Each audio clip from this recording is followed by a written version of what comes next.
ইমাম গাজ্জালী রহমতুল্লাহ আলাইহি বলেন, হাউজে কাউসারের পানি যেই দেহের মধ্যে ঢুকবে ওই দেহটার জন্য আল্লাহ তাআলা জাহান্নামকে হারাম করে দিবে।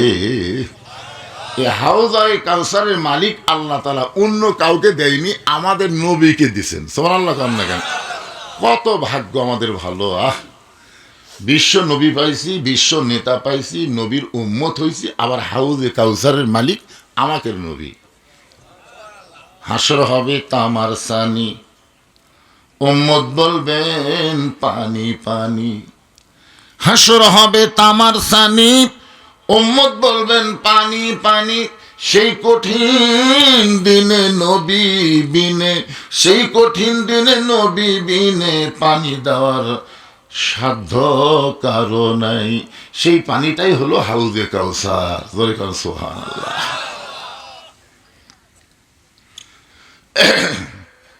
আল্লাহ বলতেছেন, ইন্না আতাইনাকাল কাউসার, নিশ্চয় আপনাকে কাউসার দেওয়া হলো। এই সূরার একটা শান নজর আছে, মানে কি প্রেক্ষিতে আল্লাহ তাআলা এই কাউসার নাজিল করেছে, এর উপর একটা শানি নুজুল হচ্ছে। আল্লাহ তাআলা আমাদের নবীকে 8টা সন্তান দিছিলেন। জোরে বলেন কয়টা? 8টা। তার মধ্যে 4টা হলো ছেলে আর 4টা হলো মেয়ে। মেয়ে 4টার নাম সকলেই বলবার পারে, কিন্তু ছেলে 4টার নাম অনেকেই জানে না, অনেক বক্তারাও জানে না। মানে হয়েই তো মারা গেছে, বলে তো একটা গুরুত্ব দেয়নি। কিন্তু আল্লাহ দিছিল কয়টা? 8টা। জোরে বলেন কয়টা? তার মধ্যে 7টা সন্তান একটা বিবির পেট থেকে দিয়েছে, 7টা হয়েছে যে বিবির পেট থেকে, তার নাম হলো খাদিজাতুল কুবরা। উম্মাহাতুল মুমিনিন মা খাদিজার পেট থেকে নবীর মাধ্যমে আল্লাহ 7টা সন্তান দিয়েছে। জোরে কোন কয়টা? তার মধ্যে 3টা ছেলে, একটার নাম হলো তৈয়ব, একটার নাম হলো তাহের, একটার নাম হলো কাসেম। এই 3টা হলো ছেলে। আর মেয়ে 4টা হলো জয়নাব, রোকেয়া, কুলসুমা, আর সবচাইতে ছোটটা হলো ফাতেমা। তাহলে কয়টা হলো? আর নবীর আর একটা বউ ছিল। নবীর তো বউ কয়টা আপনারা জানেন, আমি পাশের মাহফিলে আপনাদের শুনেছি। কয়টা? 11টা। ধরে বলেন কয়টা? কেন মনে থাকে না কে? নবীর অন্য আর একটা বিবি ছিল মারিয়া কিপ্তিয়া। সেই মারিয়া কিপ্তিয়ার পেট থেকে একটা ছেলে হয়েছিল, তার নাম হলো ইব্রাহিম। জোরে কোন তার নাম কি? এই 4টা ছোট ছোট বাচ্চাদের ছেলেদেরকে আল্লাহ তাআলা দুনিয়া থেকে নিয়ে গেলেন, আর 4টা মেয়েকে আল্লাহ কিছুদিন দুনিয়াতে হায়াত দিলেন।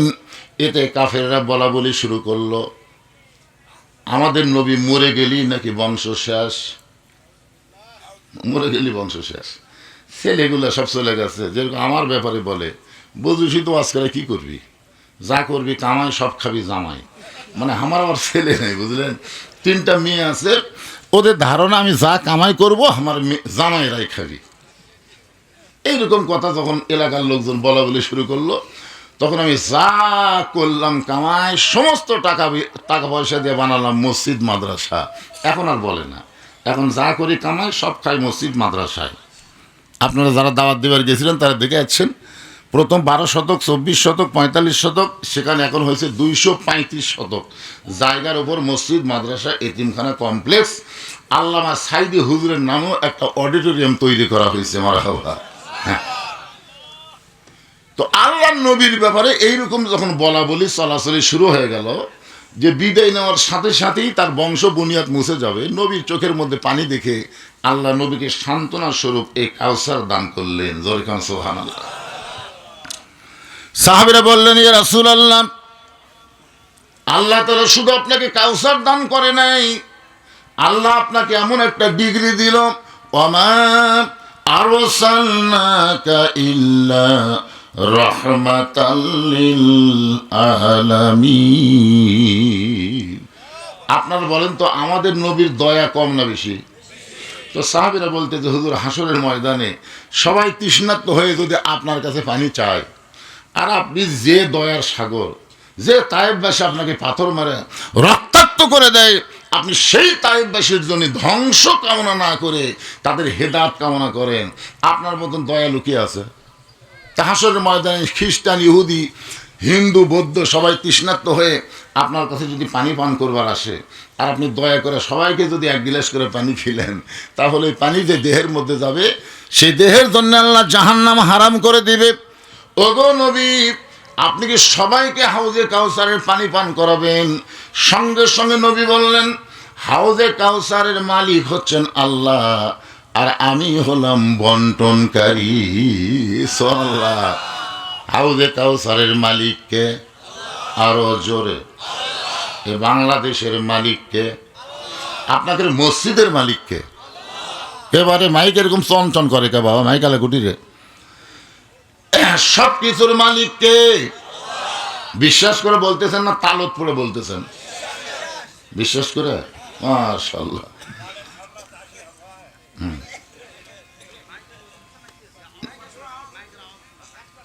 মাইকটা ভিতরে বেশি স্যানস্যান করতেছে বাবা, ভিতরে। বাহির দিকে দেখো তো আওয়াজ হচ্ছে কিনা। হ্যাঁ, ভিতরে এত জোরে দিও না, কানত বাড়ি লাগে। একটু মনোযোগ দিয়ে কথাগুলো শুনবেন। আল্লাহ নবী বললেন, আল্লাহ হচ্ছেন হাউজে কাউসারের মালিক, আর আমি হলাম বন্টনকারী।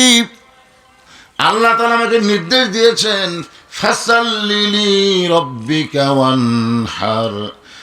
যারা নামাজ আর কুরবানি তারাই পান করবে হাউজে কাউসারের পানি।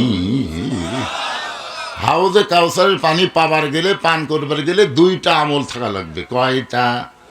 একটা হলো আল্লাহর নামাজ, ফাসাল্লি রব্বিকা, আর একটা হলো ওয়ানহার।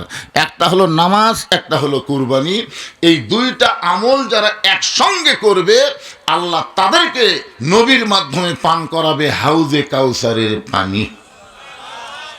এখন আপনাদের এই নামাজের খবর কি? এক নম্বর কিন্তু নামাজ।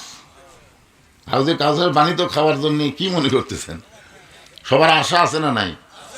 এখন যদি বলে আপনারা মাগরিব এশার নামাজ কারা কারা পড়ছেন, হাত তুলবার বলবো না? হাত তোলার দরকার নেই, হাত তোলার দরকার নাই ভাইরে। একটু চিন্তা করে দেখেন তো কারা কারা পড়েননি। আপনার বিবেক হচ্ছে সবচাইতে বড় আদালত। এই জজ কোর্ট, হাইকোর্ট, সুপ্রিম কোর্ট এগুলা কিন্তু আদালত না। অরিজিনাল আদালত হচ্ছে আপনার বিবেক। আপনার বিবেককে আপনি প্রশ্ন করেন যে মাহফিল আপনি ওয়াজ শুনতে আইছেন, এখান থেকে আপনি বাড়ি যাবার পারবেন, এই গ্যারান্টি দিবেন? একটা লোক দাঁড়িয়ে বলেন, হুজুর আমার বাড়ি সব চাইতে কাছে, এই যে দেখতেছেন না হুজুর, এটাই আমার বাড়ি হুজুর, আমি বাড়ি যাবার পারবই। এইরকম একটা লোক দাঁড়িয়ে বলেন তো। তাহলে এখান থেকে সামান্য দূরে আপনার বাড়ি, সেই বাড়ি যাওয়ার যদি গ্যারান্টি আপনি দিবার না পারেন, তাহলে মাগরিব এশার নামাজ বাদ দিলেন কেন? কি জন্য বাদ দিলেন? যদি ফজরের আগে আপনাদের মৃত্যু হয়, এই পূর্ব পাথরিয়া মসজিদকে কেন্দ্র করে আজকের মাহফিল, আর মাসটাও হলো নামাজের মাস, মেরাজের মাস। জোরে কোন কথা ঠিক কিনা? হ্যাঁ, এই জন্য নামাজ মেরাজ যা আছে সব নিয়ে আজকের আলোচনা হবে ইনশাআল্লাহ। হ্যাঁ, মনোযোগ দিয়ে শুনবেন। তো এখন যুবকদেরকে আমি সাইজ করতে বলতেছি, বাবা যুবক, এই মুহূর্তে তোমরা নিয়ত করো, নিয়ত করো যে আল্লাহ বাকি জীবনে একটা ওয়াক্ত নামাজ বাদ দিব না, ফজর থেকে নামাজ ধরবো। এই নিয়ত করা মাত্রই সারা জীবন যত নামাজ না পড়ার পাপ আছে আল্লাহ সব মাফ করে দিবে। এই নিয়ত কি করা যায় না? যারা নামাজ পড়ছি এরাই চিল্লেই, আরে পাগলা, আমি তো বুঝতে পারতেছি কারা কারা নামাজ না পড়ে ওয়াজ শুনতেছে। এক ইফতার মাহফিলে যাই দেখি একজনের রোজা নেই, বুঝলেন? 15-20 প্রকার ইফতার আইটেম করছে। ইফতার কমিটির সভাপতি আমাকে বলতেছে, ভালো করে দোয়া করবেন হুজুর, হাজার হাজার টাকা খরচ করছি, হাজার হাজার টাকা খরচ করছি। এটা সভাপতির কথা। এ বললো না যে আমরা কষ্ট করে রোজা আছি, হুজুর ভালো করে দোয়া করবেন, এ কথা না, হাজার হাজার টাকা খরচ করছে। সাইড থেকে একজন খালি ঘড়ি দেখতেছে আর বলতেছে, হুজুর আজকে দিন লড়তেছে না, আজকের দিন এতই বড় হুজুর। এই কথা 3বার যখন বলছে, আমি ওকে বললাম তুই আমার কাছে আন। যে কাছে আইছে আর কানে কানে ফিস ফিস করে বললাম, তুই তো রোজা নাই। হুজুর আমি রোজা নাই, আপনি কেমনে জানলেন? আরে পাগলা, তোর সোপা দেখলেই বোঝা যায়। আল্লাহ তাআলা রোজাদারকে 2টা সুসংবাদ, একটা হলো ইফতারের সময়, আর একটা হলো আল্লাহর সঙ্গে দেখার সময়। জোরে কোন সুবহানাল্লাহ। তো ইফতারের সময় তো কোনো রোজাদার বিরক্ত হবে না। তুই বারবার ঘড়ি দেখিস আর এত বড় দিন, এত বড় দিন, এ তো রোজাদার বলবে না। কারণ রোজাদারের জন্য ইফতার একটা কঠিন শান্তির সময়। জোরে কোন কথা ঠিক কিনা? তো এখানে মাগরিব এশার নামাজ না পড়া কারা ওয়াজ শুনতেছেন, কিছু কিছু বোঝা যাচ্ছে অবশ্য। তা আমি আর ওগুলো বুঝবার চাচ্ছি না, নিয়ত করেন। গ্যারান্টি নাই বাড়ি যাওয়ার, গ্যারান্টি নাই, আর আপনি মাগরিব এশা বাদ দেওয়া ওয়াজ শুনতেছেন? এত বড় সাহস কে দিল ভাইজান? হাউজে কাউসারের পানি যদি পান করতে চাই, 1 নম্বরের নাম হলো নামাজ। যখন 1 নম্বর কি? এই নামাজ আল্লাহ নবীকে কোথায় দিলেন?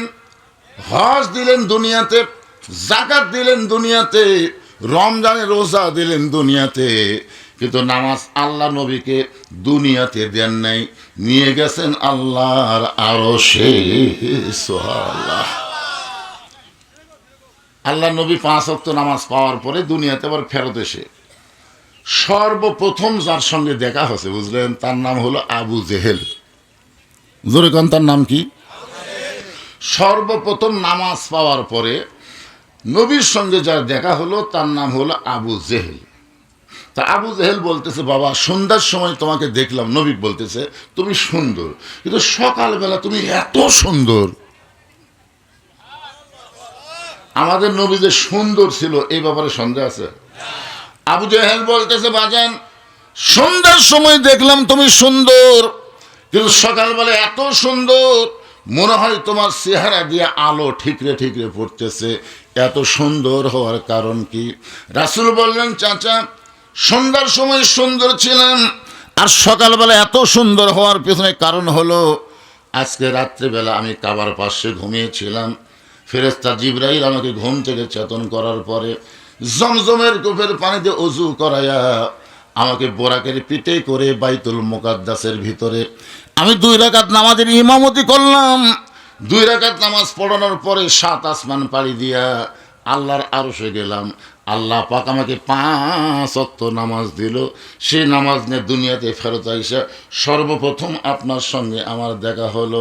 ওই যে রাতের বেলা আল্লাহর সঙ্গে আমি দেখা করেছি, মেরাজ করেছি, এই কারণেই হয়তো আমার চেহারার মধ্যে নূর প্রজ্বলিত হয়। আপনারা তো সুবহানাল্লাহ কইলেন, কিন্তু আবু জেহেল এই কথা শোনার পর আবু জেহেল বলে, নাউজুবিল্লাহ, আগে মনে করতাম তুমি আধা পাগল, কিন্তু এখন তো মনে হচ্ছে তুমি পুরা পাগল। এই কথা বলে যখন আবু জেহেল নবীর কাছ থেকে যাবার চাই, নবী বলেন, চাচা আপনি আমাকে 1000 বার পাগল বলেন, আমার কোনো সমস্যা নেই, কিন্তু আপনি পাগল বলে কোথায় যাবেন? বলে, অনেক দিন হলে আমি ইস্যু খুঁজতেছিলাম। ইস্যু? সামনে নির্বাচনের আগে কোরআনের দলের বিপক্ষে বহু ইস্যু খুঁজবি, জোরে কোন কথা ঠিক কিনা? সেদিন একজন বলতে, হুজুর আপনারা 71 সালে কি করছেন হুজুর, জনগণকে এটা ভুলে গেছে। আরে পাগলা, তোরা 2 দিনকার বাচ্চা রে। আমার যত চাচা ছিল, বাপ ছিল, দাদা ছিল, তাদেরকে আমি 71 সাল জিজ্ঞেস করে বলতাম আপনারা কি স্বাধীনতা যুদ্ধের সময় কত বড় ছিলেন? আমার এক দাদা আমার হাতে, তুই ছোট মানুষ, তুই বুঝিস কিসের স্বাধীনতা রে, ওটা তো গন্ডগোলের বছর। আমি আমার এলাকার একটা মুরব্বীর মুখে শুনিনি যে স্বাধীনতার বছর, সবাই কয় গন্ডগোলের বছর। আসলে স্বাধীন হয়নি তো, স্বাধীনতার নামে বাংলাদেশ ভারতের অধীন হয়ে গেছে। ধরে কথা কর না কেন ভাই, স্বাধীন হচ্ছে।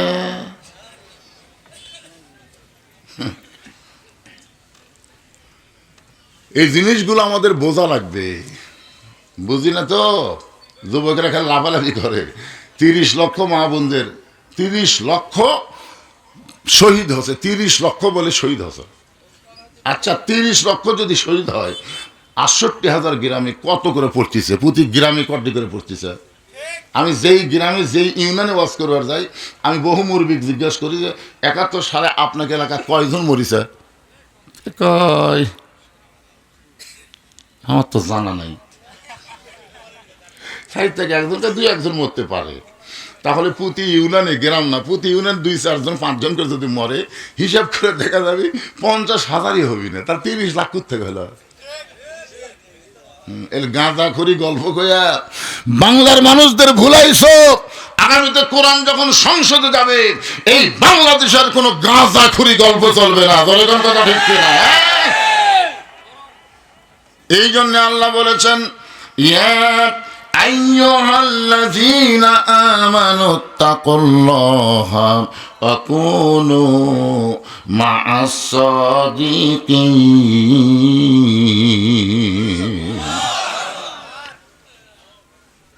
অনেক দিন হলো ইস্যু খুঁজতেছিলাম, কারণ আমি আবু জেহেল কতদিন হলো দেখতেছি কিছু লোক আমার বাড়ির দিকে যায়, আমার বাড়ি থুতা দেয়, আমি জানলাতে দেখি আমার বাড়ি থুতা দেয় আর তোর বাড়ির সালাম দেয়।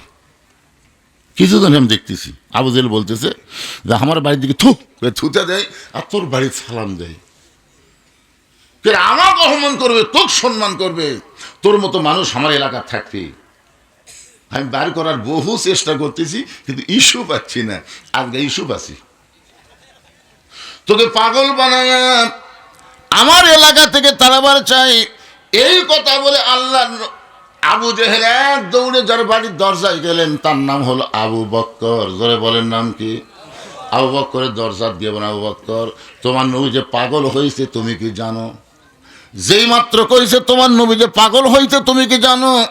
সঙ্গে সঙ্গে আবু বক্কর দরজা খুলে বলতেছে, আবু জেহেল যেই কথা একবার বলেছো এই কথার দ্বিতীয়বার বলবা না। যেই কথা একবার বলেছো এই কথা যদি দ্বিতীয়বার বলো, দ্বিতীয়বার বলো। কি বুঝাচ্ছে?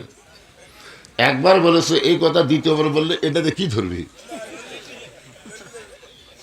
আবু জেহেল 3 ধাপ পিছনে যায় বলতেছে, আবু বক্কর তুমি না নরম মানুষ, তুমি নরম মানুষ, এত গরম হইলে।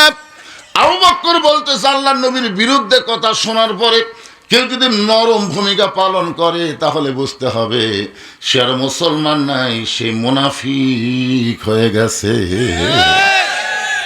আমাদের বাংলাদেশে নবীর বিরুদ্ধে কথা বলে আল্লাহর নাকি আগামাতা নেই, আল্লাহর বলে আগামাতা নেই, এইরকম কথা আবুল সরকার বলে। আর বাংলাদেশের কিছু সুশীল বুদ্ধিজীবী তার আবার পক্ষ নেই। আল্লাহর কোরআনের রাষ্ট্র কায়েম হলে একটা নাস্তিকও বাংলার জমিনে থাকবে না। জোরে কোন কথা দেখছেন? তুই ইসলাম মানিস না তুই থাক, তুই আল্লাহ মানিস না তুই থাক, কিন্তু আল্লাহ ইসলাম মানিস না আবার ইসলাম আল্লাহর বিরুদ্ধে কথা বলবি, মানিস না থাক। বিরুদ্ধে বলার তো কোনো অধিকার নাই। দরকার আছে নাকি? আবু জেহেল বলতে যাও বক্কর তোমার নবী আমারে কইল আজকে রাত্রেবেলা বাইতুল মুকাদ্দাসে গিয়ে 2 রাকাত নামাজের ইমামতি করেছে, সেখান থেকে 7 আসমান পাড়ি দিয়ে আল্লাহর আরশে গেল। আল্লাহ নাকি তোমার নবীকে 5 ওয়াক্ত নামাজ দিল। আবু বকর শোনো, আমি জীবনে 2 বার বাইতুল মুকাদ্দাসে গেছি, যেখানে যাইতে লাগে 30 দিন, আসতে লাগে 30 দিন। আর তোমার নবী কইল আজকে রাত্রেবেলায় নাকি বাইতুল মুকাদ্দাসে নামাজ পড়াইছে। এখন বল আবু বকর এই কথাকে বিশ্বাস করা যায়? আবু বকর মুস্কি হাসিতে বলেন, আবু জেহেল এই কথা যদি আল্লাহর নবী বলে থাকে তাহলে এক বিন্দু মিথ্যা বলে নাই। আবু জেহেল কয় আমার সকালটাই মাটি রে, আমার সকালটাই কি হলো? মাটি হয়ে গেল। আমাকে একজন বলতে যে হুজুর আপনাকে যে সবচাইতে ওস্তাদ তার যে ফাঁসি হবে আপনি জানেন? মানে আল্লামা সাইদি হুজুরের ব্যাপারে আমাকে তিরস্কার করতেছে হাসিনার সময়, যে হুজুর সবচাইতে বড় হুজুরের যে ফাঁসি হবে আপনি জানেন? তখন আমি হাত ধরে বললাম চলো চা খাই। চা খাবার যাই আমি বললাম ভাই রে আমাকে 1 কাপ দাও আর 2 কাপ দুধের চা দাও। তখন আমাকে বলে হুজুর 2 কাপ ফ্যান। বলে তুই আমাকে একটা ভালো খবর দিছিস, হুজুরের ফাঁসি হবে, এই জন্য খুশি হয়ে 2 কাপ। উনি যখন দুধের কাপ মুখত দিছে তখন বলতেছি পাগলা আল্লামা সাইদি হুজুরের ফাঁসি হবে কিন্তু তোর যে মৃত্যু হবে, যেই কিছু মৃত্যু হবে চুম করছে। চমকা উঠলি কেন? আরে পাগলা ফাঁসির তারিখ আছে রে, মরার কোনো তারিখ নেই। এখন কথা ঠিক না? আপনারা বলেন তো ফাঁসির তারিখ নাই, যে অমুক তারিখে ফাঁসি হবে রাত 12টায়। দেখবেন ফাঁসির আগে নামাজ পড়া, রোজা করা, তওবা করা, কান্নাকাটি করা সব কিছু করে তারপরে ফাঁসির দড়ি যখন গলার দিবি তখন আবার কলমা শাহাদত, কলমা তাইবা পড়তে পড়তে ফাঁসি কার্যকর হবে। রাসূল বলেছেন শেষ বাণী লা ইলাহা ইল্লাল্লাহ, ও যত বড়ই পাপী হোক আল্লাহ তার জন্য জান্নাতের দরজা খুলে দেয়। কিন্তু তুই যে মরবি তোর মৃত্যু হবে, তুই কি কলমার গ্যারান্টি আছে? আচ্ছা না হুজুর, এখন বল তাহলে কোনটা ভালো? তখন চা খাইতে খাইতে এই দিক দিয়ে তো ফাঁসি ভালো। পাগলা আর 1 কাপ খাইয়ে যাস। উনি দাদা বলতেছে কার কাছে কি খবর দিলাম রে, কাম হলো না রে। যার কাছে আল্লাহর কোরআন আছে, যে রীতিমতো আল্লাহর কোরআনকে তেলাওয়াত করে, তার কাছে কোনো আজে বাজে খবর দিয়ে লাভ নাই। কারণ কোরআন হলো খবরে ওয়াহিদ, এক নম্বর খবর। জোরে কোন কথা ঠিক কি না? অন্যায় ভাবে যাদের ফাঁসি দেওয়া হলো, আল্লাহর কোরআন বলতেছেন, ওয়ালা তাকুলু লিমান ইউকতালু ফি সাবিলিল্লাহি আমওয়াতুন বাল আহইয়াউ ওয়ালাকিন লা তাশউরুন। আপনার বলেন তো, এই খবর আমাদের কাছে আছে না নাই? তার মানে কি বুঝলেন? ফাঁসি দেওয়া মানে মরে যাওয়া না। অন্যায়ভাবে হত্যা করা হলো, আল্লাহ বলছেন তাদেরকে মৃত্যু বলো না, আমি আল্লাহ বলতেছি তারা জীবিত। আবু বকর এক দৌড়ে এসে দেখে আল্লাহর নবী কাবা ঘরের সঙ্গে হেলান দিয়ে কাঁদতেছেন, নবীর চোখ দিয়ে দর দর করে পানি পড়তেছে। আবু বকরের হাতে একটা পাগড়ি ছিল, ওই পাগড়ি দিয়ে নবীর চোখের পানি মুছে দে বলে, ইয়া রাসূলুল্লাহ, আজকে আবার জীবনের সবচাইতে বড় খবর, আজকে আপনার জীবনের সবচাইতে বড় খবর, আপনি নাকি আল্লাহর আরশে গেছিলেন, আপনি নাকি আল্লাহর কাছে গিয়ে 5 ওয়াক্ত নামাজ পাইছেন। ওগো আল্লাহর নবী, আপনি বাইতুল মুকাদ্দাসের মধ্যে গিয়ে নামাজ পড়াইছেন, সেখান থেকে 7 আসমান পাড়ি দিয়ে আল্লাহর আরশে গেলেন। নবী গো, এই বছরে আপনার জীবনে সবচাইতে বড় কষ্ট হলো আপনার চাচা আবু তালেব দুনিয়া থেকে বিদায় নিয়েছে। দ্বিতীয় কষ্ট হলো দরদের বিবি খাদিজা দুনিয়া থেকে চলে গেছে। আপনার তৃতীয় কষ্ট হলো তাইফের ময়দানে গিয়ে আপনি রক্তাক্ত হলেন। এত কষ্টের পরে আপনি আল্লাহর আরশে গেলেন, আল্লাহ পাক আপনাকে 5 ওয়াক্ত নামাজ দিল। আপনি কেন কাঁদতেছেন? হুজুর, আপনি চোখ দিয়ে পানি বের করবেন না। রাসূল বলে, আবু বকর, এই খবর তোমাকে কে দিল? আমি যে আল্লাহর আরশে গেলাম, বাইতুল মুকাদ্দাসে নামাজ পড়ালাম, এই খবর তোমাকে কে দিল? আবু বকর বলে, রাসূলুল্লাহ, এই খবর সকালবেলা আবু জেহেল আমাকে দিছে। রাসূল বলে, তোমার কি বিশ্বাস হয়? আবু বকর বলে, সাদ্দাকতে ইয়া রাসূলুল্লাহ, এক বিন্দু মিথ্যা নয়। সঙ্গে সঙ্গে নবী আবু বকরকে বুকের মধ্যে চেপে ধরল, আবু বকর রে, আবু জেহেল যখন আমাকে পাগল বলে চলে গেছে, তখন থেকে আমার কলিজায় বড় কষ্ট, কিন্তু তুমি যখন সাদ্দাকতা বলেছ, আমার আর কোনো কষ্ট নাই। আল্লাহ বলে, হাবিব, যে আবু বকর সাদ্দাকতা বলে আপনার অন্তরের কষ্ট দূর করে দিল, আমি আল্লাহ পুরস্কার হিসাবে তাকে সিদ্দিক ডিগ্রি দিয়া দিলাম। চারিদিক থেকে সাহাবীরা আসা শুরু হয়ে গেল। এসে বলতেছি, ইয়া রাসূলুল্লাহ, আপনি নাকি বাইতুল মুকাদ্দাসে নামাজ পড়াছেন, আপনি নাকি 7 আসমান পাড়ি দিয়ে আল্লাহর কাছে গেছেন, আল্লাহ পাক নাকি আপনাকে নামাজ দিছে। আল্লাহ রাসূল বললেন, তাহলে তোমরা সবাই বসো। সমস্ত সাহাবী যখন বসে গেছে, আল্লাহ নবী তখন 5 ওয়াক্ত নামাজ, ফাসাল্লিলি রব্বিকা, হাউজে কাউসার পাওয়া গেলে 1 নম্বর হলো নামাজ। সর্বসাকুল্যে নামাজ কয় ওয়াক্ত? এই আমার দিকে একটু তাকায় শোনেন, কয় ওয়াক্ত? 24 ঘন্টার মধ্যে 5টা সময় আল্লাহর পছন্দ, আর সেই 5 সময়ে আল্লাহ 5 ওয়াক্ত নামাজ আমাদের উপরে ফরজ করছেন। সর্বসাকুল্যে দিন রাতে কয় ঘন্টা? কথা কন না কেন, কয় ঘন্টা?